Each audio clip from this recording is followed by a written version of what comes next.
എന്നാ പിന്നെ ഞങ്ങളും പോട്ടെ. അസ്സലാമു അലൈക്കും. വലൈക്കും സലാം. ആ സുബൈറതാ വരുന്ന? അന്നെ കാണാത്തോണ്ട് ബാപ്പാനോട് കാര്യം പറഞ്ഞ് ഞങ്ങളടെ ഇറങ്ങിയായിരുന്നു. എന്നാ കയറിയിരിക്കി. ഇനിയിപ്പോ ഇരിക്കണില്ല. വന്ന കാര്യം എന്താന്ന് വെച്ചാല് നമ്മളെ യത്തിങ്ങാനക്ക് പുതിയൊരു ബിൽഡിംഗ് ഉണ്ടാക്കാൻ കമ്മിറ്റി തീരുമാനിച്ചിരുന്നു. 15 ലക്ഷം ബഡ്ജറ്റ്. അതിലിപ്പോ ഒരു 10 ലക്ഷം ഗൾഫിൽ പോയി പിരിച്ചുണ്ടാക്കണം. അതിന് കാര്യപ്പെട്ട ഒരാളെ അങ്ങോട്ട് അയക്കുന്നുണ്ട്. ബാക്കി നാട്ടിൽ നിന്ന് പിരിച്ചുണ്ടാക്കണം എന്നാ കമ്മിറ്റിന്റെ തീരുമാനം. നാട്ടിലെ പെരുമലും ഇപ്പൊ തരാനുള്ളത് നിങ്ങള് ഗൾഫുകാർ തന്നെയാണല്ലോ. ഏത് 100 ചാക്ക് സിമെന്റ് അന്റെ പേരിൽ കുട്ടിയാളൊക്കെ എഴുത്തത്. 100 ചാക്കോ? 100 ചാക്ക് സിമെന്റ് എന്താ എനിക്കിപ്പോ വലിയ സംഖ്യ? ഒന്നുമില്ലെങ്കിൽ എത്തി കുട്ടിയൊക്കെ വേണ്ടിയല്ലേ? അല്ല എന്നാ പയ്യ പോണ്? 3-4 മാസം കൂടി ഉണ്ട്. എന്നാ ഞങ്ങള് നിക്കണില്ല. വീട്ടിപ്പടിയിൽ എബ്രായി കുവൈത്ത് നിന്നാണ്. കയ്യിലുള്ള തീർന്നതിന്റെ മുമ്പ് ഓനും കൂടി ഒന്ന് കാണട്ടെ. ഇപ്പൊ എന്തേ ഇറങ്ങണ്ടിയോ ഇറങ്ങിയാ കിട്ടണ്ടിയോ കിട്ടും, അല്ലാത്തോനും ഒട്ടും. ഇത്ര വലിയൊരു സംഖ്യ സംഭാവന കൊടുക്കുന്നതിന് മുമ്പ് ബാപ്പക്ക് എന്നോടൊന്ന് ചോദിക്കായിരുന്നു. ഇതിനു മുമ്പ് എത്രയോ സംഭാവന കൊടുത്തിട്ടുണ്ട്. അവക്ക് എന്നോട് വെച്ചാ കൊടുത്തത്. കൊടുക്കുന്നത് ബാപ്പയാണെങ്കിലും പണം കണ്ടെത്തേണ്ട ബാധ്യത എനിക്കല്ലേ. അതിന് മാത്രം ഞാൻ സമ്പാദിച്ചിട്ടുണ്ടോ എന്ന് ബാപ്പ അന്വേഷിച്ചിട്ടുണ്ടോ എന്നെങ്കിലും? സമ്പാദിക്കാതെ ഗൾഫിൽ 10-12 കൊല്ലം നടക്കുക അന്നതിന് പണി. ഗൾഫ് പോയി വന്നിട്ട് ഓരോരുത്തര് നാടൊട്ടാകെ പറമ്പ് വാങ്ങണ്, എസ്റ്റേറ്റ് വാങ്ങണ്, വലിയ വലിയ വീടുണ്ടാക്കണ്, ബിസിനസ് കൊടുക്കണ്. അനക്ക് മാത്രം എന്താത്തൊന്നും പറ്റൂലേ? ഗൾഫിന് മക്കളുള്ള ഓരോ വാപ്പമാര് ഇതിലൊക്കെ നടക്കുന്ന കാണുമ്പോളേ എനിക്ക് വിഷമുണ്ട്. ഓലൊക്കെ ഇടയിൽ ഞാൻ പിടിച്ചിക്കണത് ഇങ്ങനെ സംഭാവന കൊടുത്തിട്ടാ. ഈ മാലില്ലേ ഇപ്പൊ എനിക്കുള്ള നിലയും വേലി അനക്കറിഞ്ഞൂടെ? അതിന്റെ ഒരു ആദരവും ബഹുമാനവും അനക്കും കിട്ടണില്ലേ? പിന്നെ എന്താ കുറച്ച് പൈസ ഇറക്കിയായിട്ടുള്ള ചേതോ?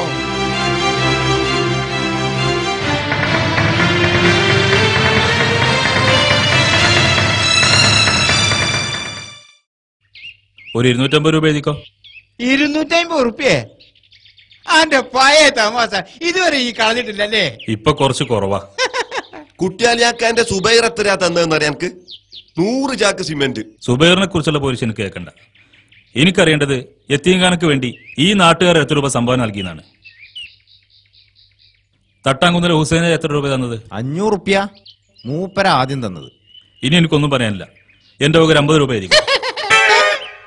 250 പോയിപ്പോ 50 ആയോ? ആ അത് തന്നെ വളരെ കൂടുതലാ.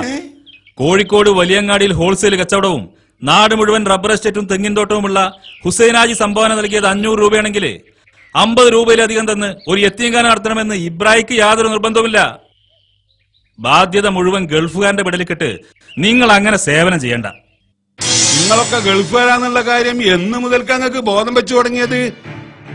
നാട്ടിക്ക് വന്നാല് നിങ്ങൾ കാണിക്കണ ഹുങ്കും നടപടിയും കാണുമ്പോ നാട്ടുകാരായ ഞങ്ങളെന്താ മനസ്സിലാക്കേണ്ടത്? ഇവിടെ ഇറങ്ങിയ പിറ്റേന്ന് തന്നെ വാടകയ്ക്ക് ഒരു കാറും വാങ്ങി ചങ്ങായിമാരെയും കൂടി തെക്ക് വടക്ക് ചീറിപ്പായുമ്പോ നിങ്ങളെ തടഞ്ഞു നിർത്തി ആദരിക്കണോ നാട്ടുകാര്? ഇവിടത്തെ പല ഗൾഫുകാരും വീടുകൾ എങ്ങനത്തതാ?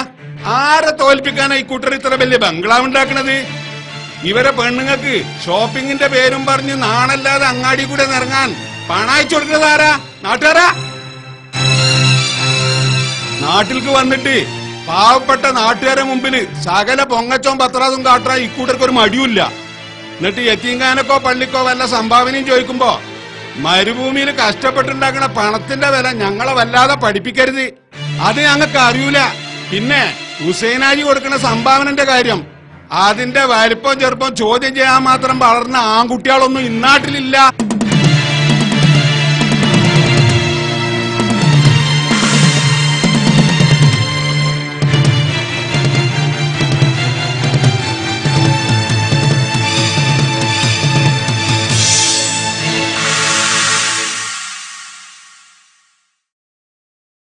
ബ്രയെ, ഈ എന്തിനാ ആവശ്യമില്ലാത്ത വർത്തമാനത്തിന് പോയത്?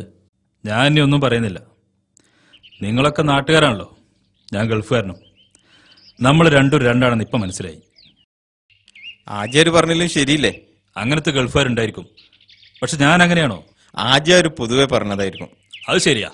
അങ്ങാടിയിൽ വെച്ച് എന്നെ മുൻനിർത്തി പറഞ്ഞൊക്കെ പൊതുവെ പറഞ്ഞായിരിക്കും. എന്നാ പിന്നെ നിനക്കത് അവിടെ വെച്ചിട്ട് തന്നെ ചോദിച്ചൂടായിരുന്നോ? അതിനുള്ള ധൈര്യം എനിക്ക് ഇല്ലാന്ന് കൂട്ടിക്കോ.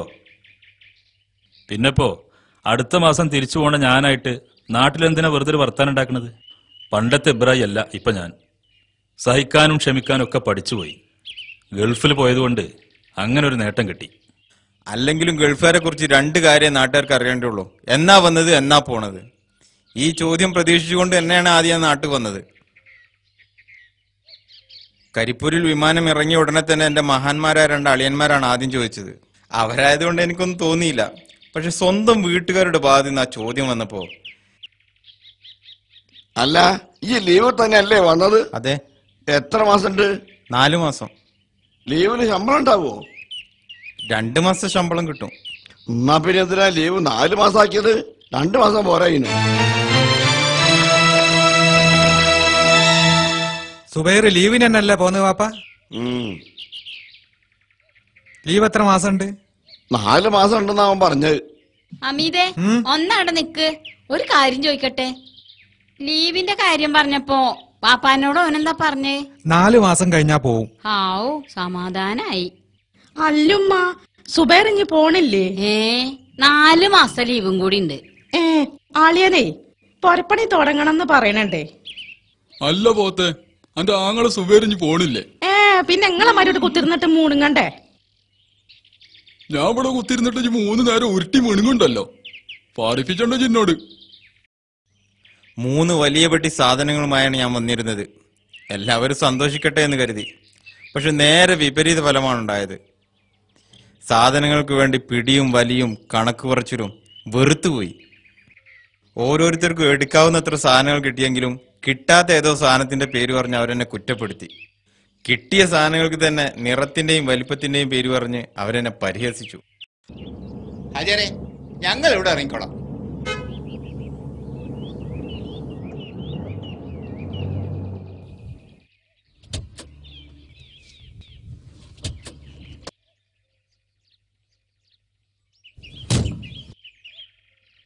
എന്നാ ഞങ്ങള് വരട്ടാചേരെ. അല്ല, കുട്ടിയേലി എത്രയാക്ക് സിമന്റാ വാഗ്ദാനം ചെയ്തത്? 100 ചാക്ക്. എന്നാലേ അത് 2 ചാക്ക് മതി. അല്ല, അതിപ്പാചാരെ നമ്മള് എന്തേ ബുദ്ധിമുട്ടുണ്ടോ? അത് കുട്ടിയാലേക്കപ്പ അങ്ങനെ തന്ന സ്ഥിതിക്ക് വാഗ്ദാനം ചെയ്തത് കുട്ടിയേലി. പക്ഷെ പൈസ കൊടുക്കേണ്ടത് ആരാ? സുബൈർ. ഓന്റെ അവസ്ഥ എന്താ നിങ്ങൾക്കറിയോ? സ്വന്തം ബാപ്പാക്കറിയില്ല, എന്നിട്ടല്ലേ നിങ്ങക്ക്? കുട്ടിയേലി എന്ന് പറയണോൻ പൊങ്ങച്ചത്തിന് കയ്യും കാലും വെച്ചോനാ. പോട്ടെ, ഇപ്പൊ കുവൈത്തിൽ നിന്ന് വന്ന ഇബ്രാഹിമിന്റെ സ്ഥിതി എന്താ? ഏതോ ബിസിനസിന്റെ പേരില് സ്നേഹിതന്മാരെ അവനെ പറ്റിച്ചു മുങ്ങി. നുള്ളിപ്പെറുക്കി ഒരുമിച്ച് കൂട്ടിയ പണം മുഴുവൻ പോയി. ഇപ്പൊ കയ്യിലൊന്നും ഇല്ലാതെയാണ് അവൻ നാട്ടിക്ക് വന്നിട്ടുള്ളത്. പക്ഷെ ഇതൊന്നും ഗൾഫുകാര് പുറത്ത് കാണിക്കൂല. അപ്പൊ എന്റെ 10,000-നേക്കാളും വില ഉണ്ട് ഓന്റെ 50-ന്. അപ്പൊ പിന്നെ അങ്ങാടിയിൽ വെച്ച് ആജിയാര് പറഞ്ഞതൊക്കെ അതിന്റെ കിബർ കൊണ്ടാന്ന് കൂട്ടിയാ മതി. ഒരു ചെറുപ്പക്കാരന്റെ മുമ്പിൽ തോറ്റു കൊടുക്കൂല എന്നുള്ള കിബർ. അങ്ങനെയാണെങ്കി ഇപ്പോ പിരിവ് മുന്നോട്ട് പോകും തോന്നണില്ല. മുന്നോട്ട് പോകും. ആളുകളുടെ അവസ്ഥ മനസ്സിലാക്കി പിരിപ്പിച്ചാ മതി.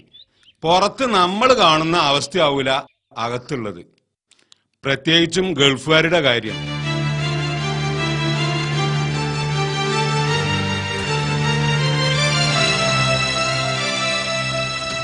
എല്ലാ ഗൾഫുകാരും ഇപ്പൊ അങ്ങനെയാണ് ആചാര്യ. അല്ല, അതുകൊണ്ട് തന്നെ എല്ലാ ഗൾഫുകാരെയും നമ്മളും ഒരുപോലെ കാണരുത്.